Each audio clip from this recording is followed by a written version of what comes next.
welcome to the Strongest Steel Podcast. This is episode 13, season 2, episode 13. Really excited about our special guest today, but first I'll just acknowledge that we're on the traditional unceded territory of Coast Salish people, the Squamish, Musqueam, and Tsleil-Waututh nations, and we will keep in our minds, and probably in a bit of our discussion, the need for us all to do reconciliation with Indigenous peoples in our province and our country. So I'm super excited with our guest today, and I'll let him know that he's not he's the first sitting premier who's been on the Strongest Steel podcast, but my first ever guest is now probably Premier Wab Kinew. So, pretty good. So yeah, he got elected shortly after our podcast. So, but we have with us today. Now we can't say it was 100% due to the podcast, but we can't rule that out either. I can. Yeah, I totally can. Yeah. So we have Premier David Eby here today joining us. So welcome. Thanks for having me. So first of all, I want to say congratulations on growing your family, and that must thanks, have been baby Gwen, 2 months old already. So we're busy. That's an exciting, awesome. Exciting news, and a busy summer, and of course with an election, it's busy as well. And you have 2 other kids. They're in school. That's right. Yeah, a 5-year-old and a 10-year-old now. So it's been a busy week. I'm glad you could take 20 minutes. Every 5 years we go back. Yeah, glad to be here, man. Yeah, no. So I appreciate you being here. I'm just going to start and say, I've gotten to know you pretty well, and I think I know who David Eby is and what you stand for, but maybe some of the folks that are listening, some of our members, don't really know who you are. So, maybe just tell them quickly who you are, where you come from, and what you're all about. Yeah. Okay, sure. Thanks, Scott. I one of 4 kids, grew up in southwestern Ontario, moved to BC more than 20 years ago, and worked as a lawyer, fighting for people that didn't have enough housing. They were either homeless or they were living in really substandard housing. And went on to the BC Civil Liberties Association, fighting for people's rights, the right to speak out, the right to organize, basic democratic rights. Got into government running against Christy Clark, my first successful campaign in 2013 election, and beat her in Vancouver Point Grey, the west side of the city of Vancouver. And since then, I've been Attorney General. I worked on ICBC when it was losing $1 billion and jacking up rates. We got turned back around to lower rates, and it's a monopoly that's actually not losing money, which is absolutely as it should be. And became premier about just less than 2 years ago. After John Horgan stepped down with to focus on his family and his health, and it's been a great honor. I'm a family guy. I got 3 kids, as you said. It's basically, and I'm sure a lot of your listeners can empathize with this, it's just working family right now, young family, and so I when I'm home with the kids. Phones are off. With the family, and when I'm at work, it's full on, and I'm sure that resonates with a lot of people who are listening right now. I have 3 kids of my own, and they're long past the cute stage. I think your kids are still cute, but well, it depends on the day, Scott. Mine are in their 20s, so they're not cute at all. But I remember that. You come home and you got to focus for a little while. You got to turn the phone off and focus. Full on, man. Absolutely. Little kids take a lot of time.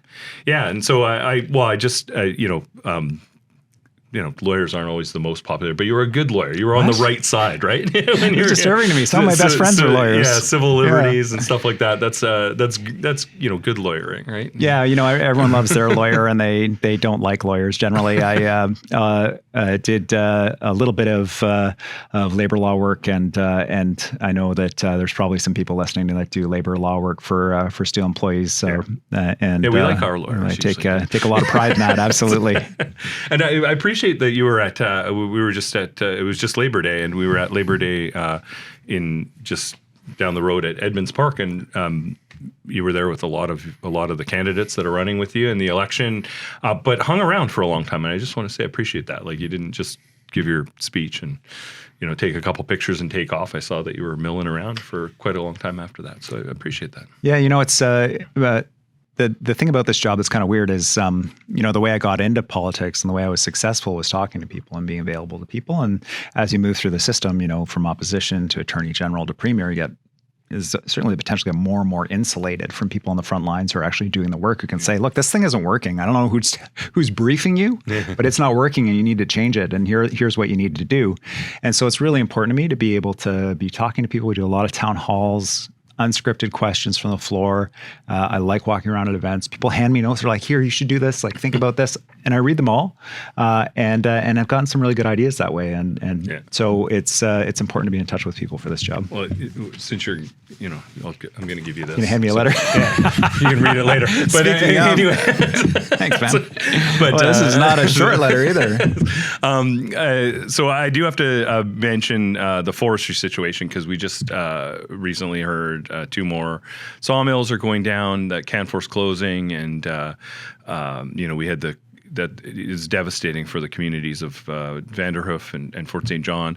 But we also, previously heard that Canfor's not rebuilding the Houston mill, and they've shut the Chetwynd mill down, and there's been a lot of other impacts. And our folks are, I think rightly frustrated with the sort of the direction that the forest industry is going. And I know, the government and your government and John's government before that, like, want a vibrant forest industry, but it just doesn't seem to be, like, doesn't look like that to our folks. So it's not really a question, but I don't know what you have to say to our folks about the mill closures and the state of the forest industry. Well, Scott, you said devastating. I think that's absolutely the right word. I mean, I was heartbroken when Canfor decided not to go ahead with the new mill. I mean, our team worked overtime, identifying fiber, working with them hand in hand to find a way to get that project built, because I know how important it was for Houston. And then when they backed away from that was terrible news. And then to hear about these 2 additional mills closing, I mean, these are forest-dependent communities. Those are mortgages. Those are plans for vacations and retirements and everything else. We'll stand with the workers. We'll support the workers and the communities. These are our forests. The workers are going to be there. The forests are going to be there. And we'll find, I know there's value in that wood. And we'll find the local companies that are going to support those jobs and use our trees to build healthy communities. I know we can do it. And it's going to take some work. But we can't have the situation where workers are pulled around by companies and left at a moment's notice like this. It's really heartbreaking. Yeah, I mean, like, Canfor had a couple record years of profits, actually. Like, I think 2021 was like the most they'd ever made as a company, and 2022 wasn't so bad. And then, it's a commodity industry. Markets turn, and there's a softwood lumber thing, but like, the question I think our folks have is, like, they've got the access to the resource. They make money sometimes, but what do they do with it? Well, what they do with it, I think, is they give it to shareholders. They give dividends, and they invest in assets outside of the province. And we got to end that cycle, I think. Like, we've got, we need folks that are, like you said, that are going to be around in the province. We used to have forest companies that were, and we thought Canfor was, but were kind of homegrown BC forest companies that invested back in their industry and their sector. I mean, the joke about some of the forest companies was that they had so many mills, it was almost like they were just trying to see who had the most mills, not who was making the most money. But, in a way, we need to get back to that, because it's important, if we're going to harvest the forest, which I think we're going to do, that we get the most amount of jobs per cubic meter of harvest, so absolutely. to speak, or whatever. And these big mills are so important for the smaller value add producers. So it's not just the direct employee; it's all the smaller value add producers that get hit by this. And look, I don't want to pile in on Canfor. Like, they're going to make their decisions about shareholder value, the big North American company, all these other things. The duties went up. They're big kind of global trends. But I mean, I think that really underlines why we need to look at a model that is not so in the sway of what the decision is for shareholder value within the next quarter, but is longer term value for the community. And we can do that.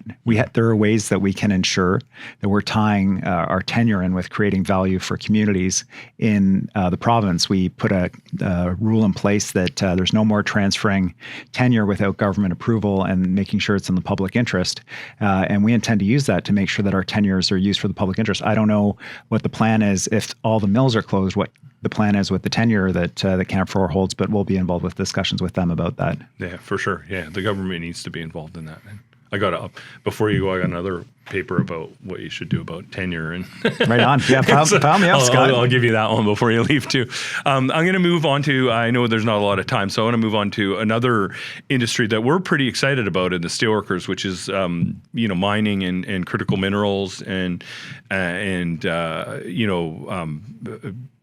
continuing the operations that we have. We have quite a lot of mining operations that are also good paying, family supporting jobs in almost all in rural parts of the province. And so we want to keep those going, but there's also lots of projects that are sort of potentially on the books in BC. And we're pretty excited about the prospects there and that there can be even, more good paying steelworker union jobs in some of those operations. And so I just, what are your thoughts on the future of the mining industry and critical minerals and what we need to do to make sure BC's a player in that field? Yeah, mining's got a really bright future. You know what? And I hear the Conservatives talking about our province and running it down. But you need to know that in the last 2 years of John Rustad's government, before he became a Conservative, compared to the most recent 2 years in this province, we have 70% more investment in our province than we did at the time that he was in government. And if you look at the last 5 years of his government compared to the last 5 years of our government, 90% more investment in this province. And a lot of that is mining, and a lot of that is energy. And when you look at the mining investment, we got a new mine open already. We got a massive new mine at KSM. Opening up. It hit a substantial start in their construction. They're going full speed ahead. We've got incredible mines in the Northwest. So we're opening new mines. We've got probably on the order of 10 or 15 really serious proposals about additional mining in the province. We're looking at ways to speed up. We've already reduced permitting times by 40%. I think we can reduce them even further to get those mines open and running while maintaining high standards, so we don't have big problems like we did under Rustad with Mount Poly. And for mines that we have open, like Elk Valley, we stood with Steel and with the workers to make sure that when Teck sold that the major mining operation they had there, and it went over to Glencore, that the workers were protected, that Glencore was going to continue to do the work around selenium. And that's really important because the federal government has now wandered in and said they want to put some new regulations in place and all these other things. We need to make sure that we're doing all we can while recognizing the reality of the historic mining in that community and the fact that an active mining company is the one that's going to ensure that the water is cleaned up and that we're protecting the environment. A closed mine is a disaster for the environment. We've seen it over and over again in this province. And so working with the mining company, making sure those jobs are protected, that we can do the expansions in a responsible way in the Elk Valley, because people are going to need steel-making coal for a long time, that all of this is done as responsibly as possible is so important for our access to global markets too. So we're doing that work with the feds, trying to keep them on side and trying to keep them pointed in the right direction so they're helpful and not harmful to our interests here in BC. Yeah, for sure. Yeah, and I think one of the things that, I think is really, kind of at risk with a government that's, a guy who's like Rustad, who's talking about doing stuff like going backwards on reconciliation and, not really a believer in climate science, I think. But I think that really puts at risk some of that investment that some of those companies are doing, because there's a lot of uncertainty that comes with going backwards on many of the things that the government's been doing. And I think, the future of critical minerals and mining is to, get us engaged in not just the exploration and mining, but the full process and everything, the full supply chain and also making sure that we have a story to tell, that we're a good jurisdiction to operate. We have the environmental protections, we have the First Nations work that we're doing, and we're looking after the communities and things like that. And so that kind of stuff, I think, is at risk in this election if we try to go backwards on those things. Yeah, the cost will be huge. I mean, do you think that jurisdictions like Europe that are putting tariffs in place based on the carbon content of materials, right, you think they're going to be choosing materials from a low standard jurisdiction or choosing materials from BC and paying a premium for them? Obviously, they're going to be coming to BC, and the Americans are also looking at putting tariffs in place on high carbon materials. We have the lowest carbon mining products in the world. There's a huge advantage for us to have a leader of the province say, I don't believe that climate change is real. I think it's a hoax.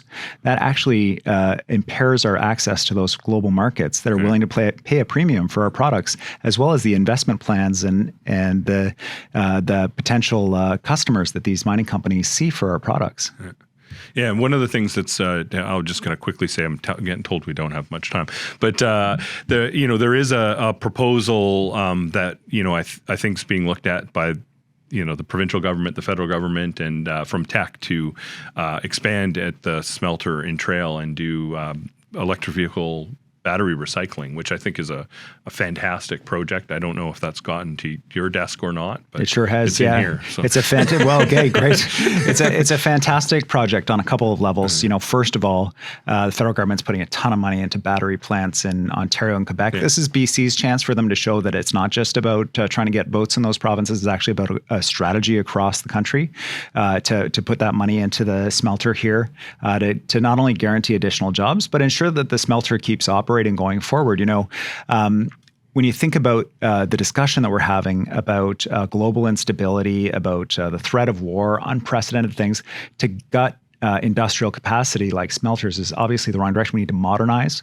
We need to ensure that we have access to smelter capacity in our province for climate change, for security purposes, for all these other reasons. This is a win-win-win for the federal government. So when people say, you're not meeting your NATO obligations, Justin Trudeau, he can say, well, actually, we're modernizing the smelter and we're making sure we have industrial capacity. And it also meets our climate obligations. And a bunch of people driving these electric cars are going to be shredding up those batteries. They might as well do it in British Columbia and have them full circle. It's win-win-win. And we're pushing hard with the federal government to get them at the table in the same way that they're there for Ontario and Quebec. You can hear a little bit of annoyance, frankly, about the distribution of resources currently from the federal government. We're pushing them to show up in BC in the same way. Yeah. I say it a little firmer about that all the money gets shoveled into Quebec and Ontario, and what about us? But well, you know what we're doing in BC, Scott? Yeah. We're actually sending money to Ontario, Quebec, $1 billion in equalization to Ontario, $13 billion to Quebec, billions to Atlantic Canada, because our economy's doing well compared to those economies, and we're okay doing that. But you got to put money back into BC, otherwise we're not going to be able to keep paying for basic social services in those provinces. If you don't invest in BC and our economy, federal government, then you're not going to be able to keep taking from us for equalization for the other provinces. I agree. I'm getting told we have to wrap up, so I really appreciate you taking the time.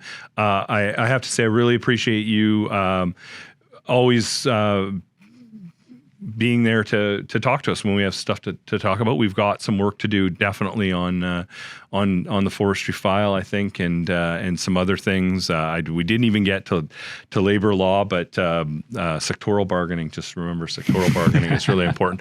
But there's a lot of work to do. But I think certainly from my perspective, we see a premier, a government that's prepared to work with working people, prepared to work with us about solutions to look forward, to build a better province. And really that's what we're all about. I think we have a lot of shared values.